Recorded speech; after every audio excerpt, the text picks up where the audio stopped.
جماعه والله العظيم بصرف النظر عن خساره الزمالك 3-0 يعني 3-0 ايه؟ بص الولا في الجون التالت خرطهم ازاي؟ اقسم بالله خرط لعيبه الزمالك زي السكينه في الحلاوه. لا اله الا الله. بس بصراحه اقول لكم على حاجه، جمهور الزمالك ما انتوا صعبانين عليا.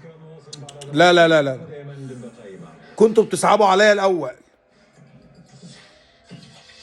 انما دلوقتي لا خلاص، خليكم ماشيين ورا مرتضى منصور. انا قلت الكلام ده من زمان وهفضل اقوله، مش هيفضل وراكم غير اما يما حاجه من الاتنين، حاجه في ديل الجدول او درجه تانية، والحاجه التانية ان هو يوقف لكم النشاط الرياضي. انسان ما يجيش من وراه خير يعني، الانسان الصفيق ده ما يجيش من وراه خير.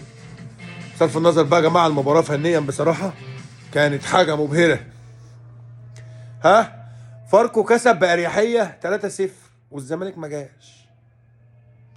طبعا في ناس دلوقتي ما شافتش الماتش هتشوف الفيديو هتقول لي الزمالك مين اللي ما جاش. اقسم بالله الزمالك قدام فاركو ما جه، ما جوش، اللعيبه ما جاتش الملعب ولا الجهاز الفني جه الملعب. بجد انا مستغرب، بس بصراحه تستاهلوا كل خير. طارق العشري عمل عليكم مباراه عالميه وكسبكم باسكور وكسبكم باريحيه، وانتوا ما جيتوش. لا اله الا الله، انا مستغرب والله. على فكره انا قاعد دلوقتي يعني ايه، انا ما كنتش ناوي اعمل فيديو الماتش خالص، بس انا مذهول والله، انا مذهول من اللي بيحصل في نادي الزمالك.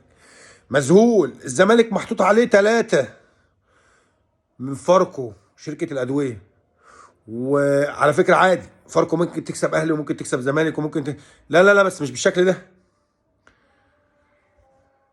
انتوا مستوعبين انا بقول إيه يا جماعه؟ الزمالك ما جاش، لا لعيبه ولا اداريين ولا فنيين ولا. هتقول لي بقى مين اللي داير المباراه، اذا كان دوت حمار واذا كان ده حمارين، ولعيبه ما عندهاش دم. كان لعيب فاركو كسبان 2-0 والحكم حسب عليه فاول على حدود المنطقه بتاعت فاركو في الدقيقه 92، بيزعل الحكم شكل ما يكون خسران 2-0 وشكل ما يكون الحكم حسب عليه بلانتي. ولاعيبه الزمالك عندها لا مبالاه، لا مبالاه. عوده حميده يا فريرة. جمهور الزمالك ما انتوا صعبانين عليا، انتوا تستاهلوا كل خير، وعقبال الماتش الجاي. سلام.